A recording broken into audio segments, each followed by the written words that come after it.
All right, welcome to another episode of the Ridiculously Lame Wrestling Show. I am Robert Lentini, and we're going to be going over the December 2nd episode of Raw from Everett, Washington. It was the first episode of Raw following Survivor Series, and holy shit, what a great show tonight.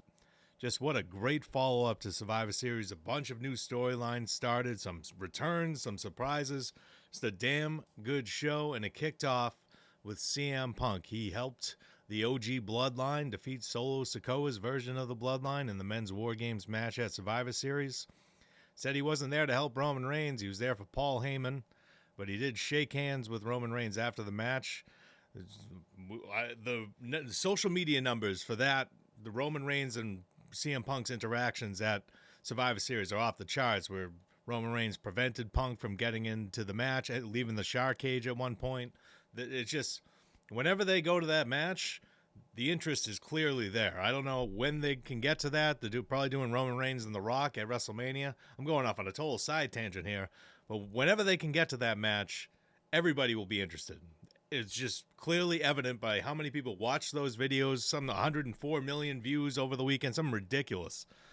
It's just crazy how much interest CM Punk has brought, and Roman Reigns is still clearly, if not the biggest, one of the biggest stars in the industry. But CM Punk kicked off tonight's episode of Raw. He had a pleasant conversation with Jey Uso and Sami Zayn before making his way to the ring. Talked about, he had a lot of things to consider after, his career almost ended in the Hell in a Cell match against Drew McIntyre. Punk noted that he took care of some personal business and helped Paul Heyman at Survivor Series, but now he knows what he needs to do next. He climbed up on the turnbuckle and pointed to an empty spot in the arena where the WrestleMania sign will typically be. I mean, we're a few months early for start pointing at the WrestleMania sign already, but Punk just making it known that he wants to either win the Royal Rumble or win the Elimination Chamber and fight for the World Heavyweight Championship at WrestleMania. Seth Rollins interrupted, and Punk did one of his patented reactions at this point where he just furious that Rollins interrupted him. He's flipping out. I think he said, "What the fuck?" and swore. Rollins took his sweet ass time getting to the ring. My goodness. He took like 10 minutes to get to the ring, and he stood in the corner staring at Punk. Punk's looking at his watch. Rollins said, I should have knocked you out. Finally, he spoke. He said, "I should have knocked you out the first time I saw you when you came back into WWE, but I let it slide, and something I've regretted for over a year." He said he was going to take CM Punk out on the October 7th episode of Raw. That was the Raw After Bad Blood, after the Hell in a Cell match against Drew McIntyre. And Punk cut a promo. He's all bandaged up. Said he didn't know what the future held for him. And then he went away for a few weeks or a month, and before returning on the November 15th episode of SmackDown. But Rollins said he should have taken Punk out on October 7th, but he felt pity for him because Punk was nursing injuries from the Hell in a Cell. He felt pity for him, and he regrets that decision. He should have taken him out when he had the chance on October 7th. He said that seeing him help Roman Reigns return to power made it clear that he needed to rectify his mistakes, and said, let's have a fight now. There's nobody standing in between us now. Let's have a fight. Punk responded and said, if this was 6 months ago, he'd be into it, but that was when Rollins was the World Heavyweight Champion. Now he has nothing that he wants. Punk also said, it's weird that you've been thinking about me for 6 months now. I haven't been thinking about you at all. Just a deep burn by Punk there. Punk finally said he has things to do in this business and told Rollins to stay out of his business. This is a good callback because when Rollins was World Heavyweight Champion, all he wanted was CM Punk to stay out of his business, but he kept showing up during his title matches, mainly because Drew McIntyre was there. But it's a good callback. Punk wants Rollins to stay out of his business now. Well, Punk didn't do that for Rollins earlier this year. So eventually they came to blows. They started fighting. Sami Zayn and Jey Uso broke it up. Security broke it up too. But Sami Zayn's just frustrated with Seth Rollins, and then they go into a whole promo that lasted about 10 minutes. Seth Rollins is just very disappointed that Sami Zayn would help Roman Reigns after everything he's done to him. Zayn noted that Punk was willing to help, and they asked Rollins to join their team twice, but Seth was too stubborn to join them. Zayn also accused Rollins of creating the Tribal Chief when he betrayed him in the Shield a decade ago, and Rollins didn't like that at all. Rollins noted that Sami Zayn also hit Roman Reigns with the steel chair at Royal Rumble 2023 when he refused to hit Kevin Owens, so they both have something in common. They both betrayed Roman Reigns and hit him with the chair. And Rollins just said, you got to start using your head because you're being really stupid right now. Sami Zayn then challenged Rollins to a singles match, and that match was made official for the main event. So we'll get to that later on because there was some interesting developments with that. Judgment Day still hinting at falling apart. They had a meeting backstage. Liv Morgan's wondering why Finn Balor got involved in Damian Priest's World Heavyweight Championship match at Survivor Series. Gunther was pretty much about to lose the match until Finn Balor interfered and hit Damian Priest with the coup de grace off the steel steps, and Gunther capitalized and won. So Liv Morgan's like, why are you doing? You said you weren't going to get involved in that. Why'd you get involved? And he said, well, I said that when, Dominik Mysterio said he would handle things, but he failed to do so. So I had to take matters into my own hands. And when everybody listens to Finn Balor, the Judgment Day is successful. So Balor's ego is getting out of control. We'll see more evidence of that later tonight. Then it was Liv Morgan and Raquel Rodriguez versus Damage Control's Io Sky and Kairi Sane. We finally got the date on when Io Sky is going to be facing Liv Morgan for the Women's World Championship. She won the Battle Royal like a month ago now, it seems like, to become number one contender, and then they had the Women's War Games match. Things got in the way. Io Sky will be facing Liv Morgan for the Women's World Championship at Saturday night's main event on December 14th. Again, I don't see Io Sky winning that match, but I'm glad we finally at least have a date on when she's going to have that match. But this tag team match was quick. Liv Morgan and Rodriguez pick up the victory. After the match, they go to attack Damage Control. Rhea Ripley makes the save. She tries to get at Liv Morgan, but the Women's World Champion retreats. Raquel Rodriguez fights with Rhea Ripley, throws her face first into the announce table. It was later announced it'll be Raquel Rodriguez versus Rhea Ripley next week on Raw. This is an okay segment, okay match. I'm excited for whenever they have another match between Rhea Ripley and Liv Morgan. It can't come soon enough. I'm not satisfied with that feud ending with a DQ at Bad Blood. We got to get one more match in here, and we got to get that title back on Rhea Ripley because she never lost it. She had to relinquish it. She's still the rightful champion. The Women's Intercontinental Championship Tournament started tonight. They're doing a Women's United States Championship Tournament on SmackDown. The first Women's United States Champion will be crowned at Saturday night's main event. I don't know when the first Women's IC Champion will be crowned, but it was Dakota Kai, Katana Chance, and Shayna Baszler in a triple threat match tonight. Katana Chance got in some offense. Baszler has never won a singles title on the main roster. That's criminal, but she didn't win this match. It was Dakota Kai, Damage Control's Dakota Kai, who also has never won a singles title. Neither has Katana Chance, but Dakota Kai, I guess, is more deserving. I think Dakota Kai, if she stays healthy, can be a single star. It's just, can she stay healthy? We haven't seen it. I hope she can. I wouldn't mind seeing her win this tournament and be the inaugural Women's Intercontinental Champion. But I think we get another match announced next week. Lyra Valkyria, Zelina Vega, and Ivy Nile is the next one next week. The next triple threat match for the IC title tournament. I want to see Valkyria or Vega win that.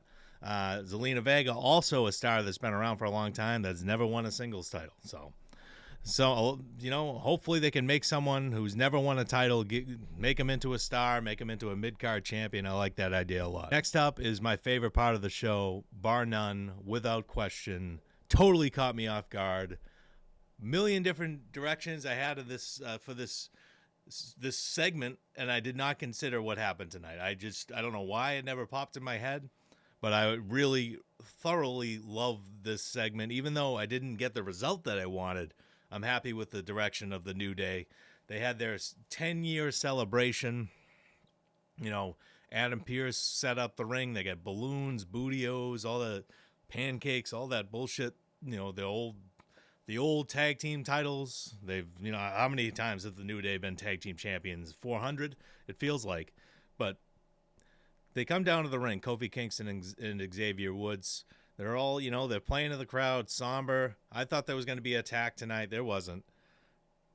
Kofi Kingston and Xavier Woods said, we've had a discussion, and what we're about to tell you is not your fault. We love the crowd, but given what has been happening between us the past few weeks, how we lost our minds on each other after we lost to Alpha Academy last week on Raw, we think it's time, and they didn't even get to finish the sentence. Big E's music hits, and he comes down to the entrance ramp. He looks like 1/10 of the size he used to be. So my thoughts of him returning to the ring soon were instantly like, oh, that's not happening. I never really thought it was going to happen. I don't think he's ever coming back. It's the broken neck. But he came down to the ring. He looked very skinny. He's a great analyst and he's doing great on before the premium live events, but he hasn't been in the ring since March 2022. He suggests that he should be their manager. And at first, I love this idea. I think it's a great idea. Big E could absolutely pull it off. He's an electric personality. He obviously fits well with the New Day. He was in the faction for 8 years before he got injured. But what happened next totally caught me off guard because the crowd was into the idea. I mean, I think everybody, including myself, wants to see Big E back in the ring. But I don't think that's a possibility, unfortunately. But we'll see. He said, while I'm waiting to be medically cleared. He hasn't been medically cleared 2.5 years since breaking his neck. I don't know when he's going to be medically cleared. But then again, it took Edge 9 years. But what happened next between Xavier Woods and Kofi Kingston? They both took turns belittling Big E, blaming him for their problems, saying, now you want to come back and help us? You broke your neck 2 years ago. Where have you been for the past 2 years? Just sitting and watching us devolve, watching us grow apart. Woods said, I tore my ACL and I returned in 9 months for you, Big E, to help you guys. Kofi Kingston said if Big E truly cared about them, he would have returned a long-ass time ago. Kingston said Big E broke his neck and said, so what? Stone Cold Steve Austin broke his neck and returned. Kurt Angle broke his neck and returned. He name-dropped Edge. Even though, he said he returned, he left out the fact that it took him 9 years. So Big E still got 7 more years to match Edge there. But it was just a brutal thing, and Big E's getting emotional. Like, what are you guys talking about here? I'm just trying to help you guys out. Why are you guys turning on me? Woods saying that Big E's putting his job, his new girlfriend ahead of them. Just pot shots left and right by Kingston and Woods towards Big E, who's clearly there just trying to help and be their manager. He was saying, I'm going to be here every week for you guys. Woods said they'll call him if they needed him, and told him to get the hell out of the ring. And Big E just moped out of the ring, very sad, very somber. Just I could not believe this. I just never in a million years expected this direction. And then Woods and Kingston shook hands and said, it's just the two of us after. So there's the New Day staying together as heels, which is fine. I would have preferred that they became single stars. I think Xavier Woods is on the cusp of being a single star. I think his promo work is exceptional. He did it again tonight. He got a great promo, and Kingston was good too. And Big E's facials during this, he looked so hurt. Just sold this promo so well. I never in a million years saw this direction coming. I never saw them belittling and berating Big E. I saw Big E returning saying, I'm cleared, or Big E, like he did tonight, returning saying, I'm not medically cleared, but I want to be your manager. I want to bring this group back together. I thought when he did that, I was like, all right, they're going to keep them together and have Big E on the road. That at least changes the group up, but now it's still Xavier Woods and Kofi Kingston. I'm hoping that there's still issues between them and they eventually break up, but maybe their new direction as heels will be interesting. They've been stale for a while, so hopefully this freshens things up. But damn, this was a great segment. Everybody involved deserves their props. Kingston, Woods, and Big E just delivered on this. The promo last week between Woods and Kingston arguing backstage after losing to Alpha Academy set this up. That was expertly done, and then they followed it up with this. So this storyline's got my attention. I'm invested to see where this goes. Even though I wanted the New Day to break up, now I'm invested to see where they go moving forward. So that's just a segment very well done. Karrion Kross cut a promo tonight. Just a quick promo. Nikki Cross attacked Scarlett last week, and they made her do some kind of seance or some freaky bullshit. I don't know what the hell was going on there, but I love the storyline. I can't get enough of this storyline. And we're getting a 8-man tag team match versus the Wyatt Six versus the Final Testament in the Miz next week. So we got a stacked card next week. Gunther faced Dominik Mysterio tonight. Finn Balor, like I said earlier, just ego getting out of control. He confronted Gunther backstage with Dominik Mysterio by his side and said, I think you owe me a title match. I helped you win the title at SummerSlam. I helped you retain at Survivor Series over Damian Priest. And Gunther was like, I had a hell of a time ahead of Survivor Series, man. I wanted to prove to myself that I could beat Damian Priest, and you took that from me. I don't owe you shit, is essentially what he said. But you know what? Dominik Mysterio seems to be enjoying himself here. I'll talk to Adam Pearce and face him later tonight. So Gunther versus Dominik Mysterio in a singles match. Back and forth, Dominik Mysterio got in way more offense than I was expecting, but in the end, he also hit a low blow during the match while the referee was distracted. Hit the 619 frog splash. Gunther kicks out. Quickly, it's a power bomb for the pinfall victory. After the match, Finn Balor hits Gunther with 3 coup de grâces, just while telling Dominik Mysterio to watch and learn, kid. Look at what I'm doing. And then after the attack, Adam Pearce later in the show has a conversation with Finn Balor and says, you'll be facing Gunther for the World Heavyweight Championship at Saturday night's main event. So that's another title match announced for main event on December 14th. That's going to be a hell of a show, it looks like. I don't think Finn Balor's winning the title, and I'm fully expecting Damian Priest to get involved. I might even expect Damian Priest to demand to be added to the match to make it a triple threat match next week, or they could have Priest get involved, attack Balor, and cost him the title and do a rivalry between Priest and Balor again. I don't know. I don't really want to see that. But Pierce also said during this segment that we're going to talk to you about your other title match, too, next week. So maybe Finn Balor and JD McDonough are defending the World Tag Team Championships against someone. Damian Priest and a mystery partner, who knows? But yeah, Finn Balor versus Gunther at Saturday night's main event for the World Heavyweight Championship. Sounds good on paper. I just think it's going to be a screwy finish and kind of be a letdown like Damian Priest versus Gunther was at Survivor Series. So Pete Dunne was interviewed backstage ahead of his match against R-Truth. R-Truth is convinced that Butch and Pete Dunne are 2 different people, and he's getting everybody to call Pete Dunne Butch, and it's causing the Bruiserweight to lose his mind.